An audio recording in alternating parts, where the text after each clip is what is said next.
Buenas noches. ¿Hay vida después de la muerte? Bueno, pues evidentemente yo no me he muerto todavía. Pero bueno, a la luz de la palabra, pues hay muchísimos textos que nos aclaran que sí hay vida después de la muerte. Que el hombre es un ser trino que tiene el cuerpo, alma y espíritu, y que nuestra alma está dentro de nosotros, igual que el soplo de Dios, que es nuestro espíritu. Bueno, científicamente se está comprobando y están llegando a unos términos los científicos que se lo están tomando muy en serio.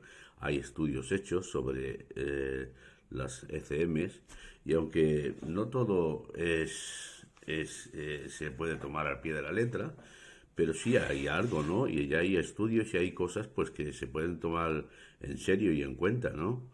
De hecho, hay muchas personas que han estado al borde de la muerte, han estado con el corazón parado, han estado prácticamente clínicamente muertos durante unos minutos y luego han muerto y han relatado que no era su hora y que a alguna persona se le presentó algunas que un ser celestial, como ellos dicen, se les presentó y les dijo que no era su hora y que volvieran.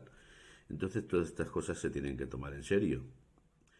Bueno, pero hay otra cosa que es lo que nos conviene a nosotros agarrarnos, que es la Biblia. La Biblia es el mapa, es la sabiduría, es la inteligencia, es el camino, lo es todo. Y la Biblia dice que sí que hay vida después de la muerte.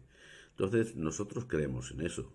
Sin embargo, pues hay muchas iglesias, hay muchas doctrinas raras y yo creo que no todas las doctrinas hay que tomarlas en cuenta, ¿no? En fin, hay puntos doctrinales donde no tienen que ver nada con la salvación, son puntos doctrinales que no afectan a nada y no hay que tomarle muchos en cuenta, ¿no? Por ejemplo, nuestros hermanos bautistas no creen en que ya se hagan milagros, etcétera, o que no se abren lenguas, ¿no? Son puntos doctrinales que nosotros respetamos a nuestros hermanos bautistas, pero creemos que no, que sigue habiendo lenguas, habiendo milagros, etcétera, hasta ahora, ¿no?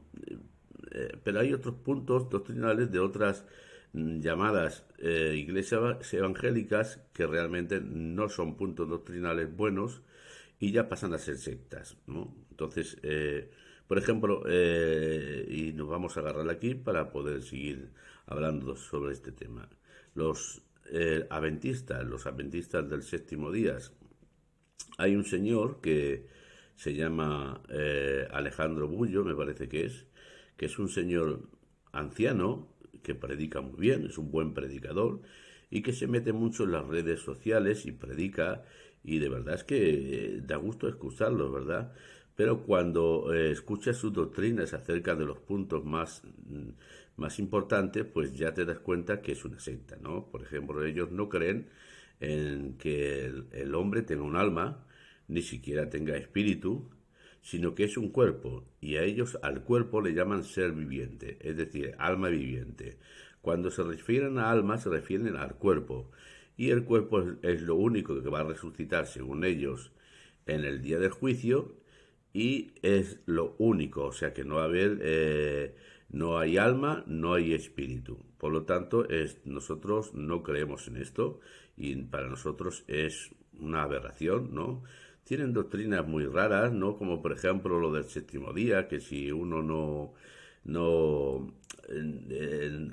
guarda el sábado, el día de reposo, pues será sellado con el sello de la bestia. Por lo tanto, no entrará en el reino de los cielos, no es cristiano. En otras palabras, los únicos, según ellos, que practican el séptimo día son ellos, son ellos los únicos que se van a salvar, ¿no? Entonces dicen cosas muy, muy raras, ¿no? Y como este hombre se predica mucho en medio de las redes sociales, donde lo escuchan muchos cristianos y los que tienen un poco de conocimiento, pues no les hace daño porque enseguida apartan lo que no les conviene. Pero hay muchísima gente, muchísimos cristianos que no tienen tanto conocimiento, ¿verdad? Que no tienen tantos estudios de la palabra, ¿verdad? Y por ahí se mete este hombre, ¿no? Porque como es tan buen predicador y parece un osito, ¿verdad? Un osito de peluche, pues engaña a la gente, predica muy bien y luego les mete la doctrina y les turba la mente. Eh, por ejemplo, vamos a hablar del cuerpo, o sea, del alma, del espíritu, ¿verdad? Y como que hay un lugar de tormento y también hay un lugar de descanso, un paraíso. Ellos no creen en el paraíso ni creen en el lugar de tormento. Así que escuchemos primero, por ejemplo, lo que habla del alma este hombre. Quiere decir que desde el punto de vista bíblico, un alma es un ser humano vivo. Para nosotros muchas veces decimos alma, pensamos un espíritu desencarnado. Bíblicamente, alma viviente es un ser humano vivo. Cuando decimos en el estadio había 40.000 almas, estamos diciendo 40.000 seres humanos vivos, porque desde el punto de vista bíblico, un alma viva es un ser humano. Bien, ya han escuchado a este hombre. Según él, el alma no tiene cuerpo, sino que el cuerpo es el alma. Es decir, el hombre es carne, punto. Ya no tiene ni alma ni espíritu. ¿Vale? Entonces, en Génesis 35, 18, hablando de Raquel, dice la Biblia que fue a dar a luz, y dice la Biblia textualmente, y saliéndosele el alma, ¿vale? Saliéndosele el alma del cuerpo, ¿vale? Murió. Es decir, que en el momento que sale el alma, el cuerpo deja de existir, ¿vale? Entonces la Biblia está diferenciando entre el cuerpo y el alma. El alma salió, y es que cuando el alma sale del cuerpo, o bien va al Hades, en aquellos entonces cuando estamos hablando del pueblo de Israel, o bien iban al seno de Abraham, ¿vale? En Tesalonicenses 5:23 dice: Dios os santifique por completo, espíritu, alma y cuerpo, ¿vale? En Mateo 7:17:3 dice que Jesús, yéndose al monte de la transfiguración, se le aparecieron Moisés y Elías, ¿vale? Moisés sí que murió, ¿vale? Elías se lo llevó el Señor vivo, pero Moisés sí que murió, lo dice la Biblia. Por lo tanto, si murió, ¿quién se presentó allí? Ahí tenemos una prueba de que el cuerpo no tiene que ver nada con el ser interior, es decir, el alma y el espíritu, ¿verdad? Y en Apocalipsis 16:9 dice, vamos a leer así mejor, y así, Apocalipsis 16:9, perdón, 16:9 dice: y cuando abrió el quinto sello, vi bajo el altar las almas de los que habían sido muertos, es decir, estaban muertos, y Dios vio el alma, o sea, nos está diciendo, y vi las almas que habían sido muertos por causa de la palabra de Dios y por el testimonio, y clamaban a gran voz diciendo: ¿hasta cuándo, Señor, santo y verdadero, no juzgarás y vengas nuestra sangre en los que moran en la tierra? Por lo tanto, había un clamor de las almas, y estas personas, estas almas, o sea, ya habían muerto, ¿no? Y ahí estaban las almas, ¿verdad? Y lo dice claramente. Por lo tanto, hay mucho, ¿no? Porque la Biblia dice el cuerpo de nada aprovecha, ¿verdad? Por lo tanto, lo que interesa, lo que hay, lo que es trascendental, es lo que tenemos por dentro, el alma y el espíritu, ¿verdad? Porque el cuerpo será transformado cuando venga el Señor en el arrebatamiento a por la iglesia, y ese cuerpo será transformado. Pero mientras, lo que se va al paraíso, lo que se va a un lugar de descanso, hablando de los cristianos, por supuesto, es el alma, ¿vale? Sin embargo, los que no mueren en el Señor, sino que han rechazado la palabra del Señor, se van a un lugar de tormento. Y eso también está en la parábola, que ahora lo hablaremos, la parábola del rico y Lázaro. Pero bien, vayamos y vamos a escuchar también que él dice que tampoco hay espíritu, ¿vale?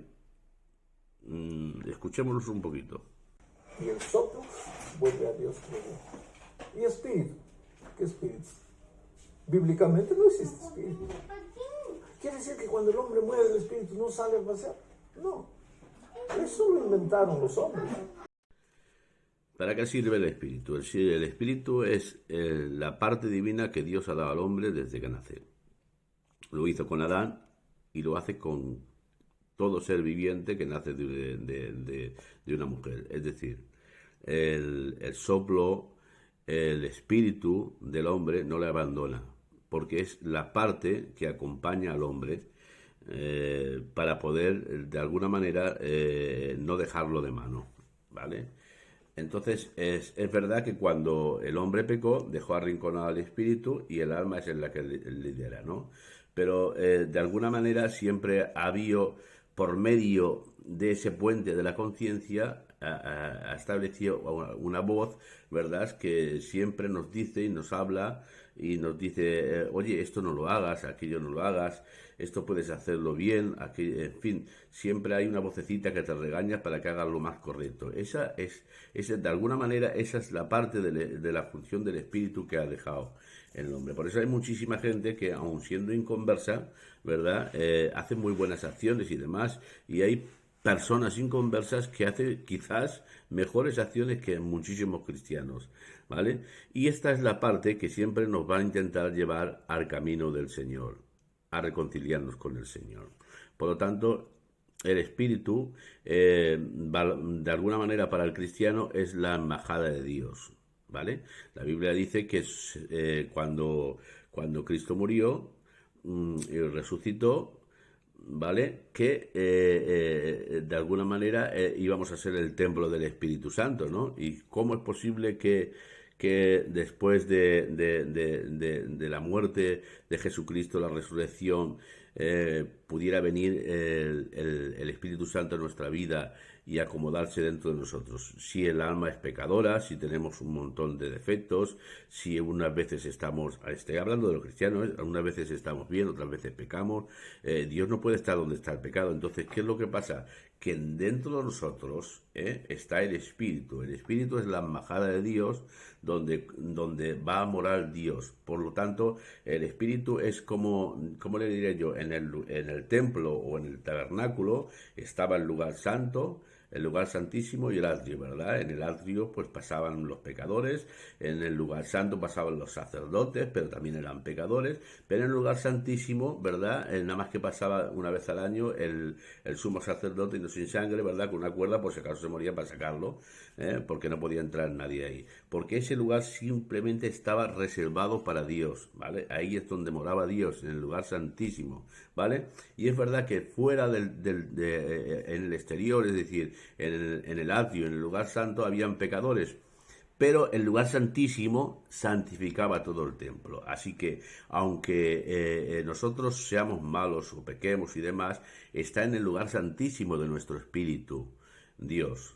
Es decir, en nuestro espíritu mora el Espíritu Santo. Por eso Él no se mancha cuando nosotros hacemos cualquier tontería, ¿verdad?, y nos arrepentimos. Ay, Señor, perdóname, que mira, si no estaría el Señor saliendo y entrando a cada momento. Pero como mora en la habitación de nuestro espíritu, que es la parte de su soplo, ¿vale? Por eso la Biblia dice, cuando el polvo vuelve al polvo y el espíritu vuelve a Dios que lo dio, ¿vale? Entonces el espíritu, bueno, son más funciones, pero quiero decir que el espíritu está ahí, ¿no? Y ya lo hemos explicado, ¿no? Así que también vamos a hablar sobre el tema de el lugar de descanso, que dicen ellos que, en fin, que no existe, que no es verdad, que no hay infierno, que no hay lugar de tormento, que no hay paraíso, que todo esto es mentira, que es un invento de Satanás. Incluso lo llaman Satanás a esa doctrina que está enseñando el Señor en la parábola de Rico y Lázaro. Lo vamos a escuchar. Porque una vez que se acabó esta vida, se acabó la oportunidad. Entonces, si tienes que ser bueno o tienes que ser malo, solo tienes esta vida, porque después de la muerte no hay nada. Entonces Jesús toma la parábola. ¿Qué es la parábola? Jesús toma una creencia La creencia. Una creencia general. El pueblo creía que cuando el hombre muere, esa doctrina diabólica, que cuando el hombre muere se va al paraíso, al infierno, ya existía. El pueblo creía. Jesús toma, porque siempre Jesús trabajaba de lo conocido hacia lo desconocido. Toma una cosa que ellos conocen y a través de esa parábola les enseña, a través de esa creencia, les enseña que la única oportunidad es esta vida. Los que conocemos de estudio de la Biblia, sabemos que parábolas no enseñan doctrinas. Por lo tanto, aquí se está enseñando una lección moral, no se está enseñando una doctrina. La doctrina del estado de los muertos es cuando el hombre muere y acabó todo. Hay una... Por lo que se ve, ellos saben más que Cristo, y saben más que Pablo, y saben más que los propios judíos, ¿no? Que tenían la creencia, ellos también, de que había vida después de la muerte y que existía el seno de Abraham. Porque eso, que me digan esto que no existe cuando en el Viejo Testamento está puesto que estaba el seno de Abraham, ¿verdad? Pues es una barbaridad. Yo no soy el Dios de muertos, dijo el Señor, yo soy el Dios de Abraham, de Isaac y de Jacob, no soy Dios de muertos, sino de vivos. El seno de Abraham existía, ¿vale?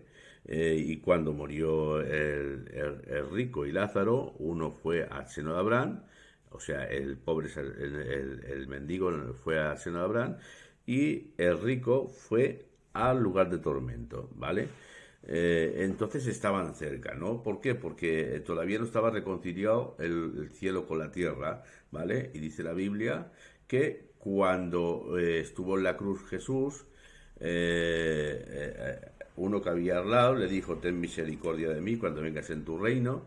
Y él le dijo, al ver el arrepentimiento, por supuesto, de él, le dijo: de cierto te digo que hoy estarás conmigo en el paraíso. ¿Por qué le dijo en el paraíso? Porque le dijo: hoy estarás, es decir, en el momento que muriesen, iban a estar en el paraíso. ¿Por qué? Porque la Biblia dice que en Colosenses 1:20 dice, y en él fueron reconciliados los cielos y la tierra, ¿vale? Por medio de su sangre. Es decir, que en el momento que muere Jesucristo, ¿vale? Lleva cautiva la cautividad, esto está en Efesios 4:8, ¿vale? Y llevó el paraíso al cielo, ¿vale? Entonces, el paraíso existe. Y el lugar de tormento también, porque lo dice la Biblia. Yo prefiero creer a Cristo antes que a estos hombres, ¿verdad? La Biblia dice en 2 de Corintios 12, versículo 2, conozco a un hombre en Cristo que hace 14 años, si en el cuerpo no lo sé, y fuera del cuerpo no lo sé, Dios lo sabe, fue arrebatado hasta el tercer cielo. Conozco a tal hombre, si en el cuerpo o fuera del cuerpo no lo sé, Dios lo sabe, que fue arrebatado al paraíso, ¿vale? Entonces está hablando de fuera del cuerpo, ¿vale? No lo sabe cómo, pero si en el cuerpo no, o fuera del cuerpo, por lo tanto él cree que hay algo que puede salir del cuerpo, ¿vale? Que fue arrebatado al tercer cielo, donde está el paraíso, ¿vale? Hay que distinguir entre el alma y el espíritu, ¿no? Porque dice la Biblia que se le salió el alma a la mujer de Jacob y murió. Cuando se sale el alma, muere, ¿vale? Pero una persona, ¿vale? En el Señor puede tener una experiencia espiritual, ¿verdad? Y estar en el espíritu, es decir, no morir y salir del espíritu, de tener una experiencia con Dios, donde Dios puede mostrarle muchas cosas, como a los profetas y en fin, y lo pone aquí, y a Pablo, ¿verdad? Entonces nosotros creemos en lo que pone la Biblia, no lo que ellos creen. Y hay un paraíso donde están nuestros seres queridos, donde vamos a estar preventivamente ahí. Esto no es el trono del Padre, esto es un lugar preventivo, un lugar de descanso para los cristianos, para los que creemos en el Señor. Así que nadie os robe vuestra fe, hermanos, y creer en la palabra del Señor.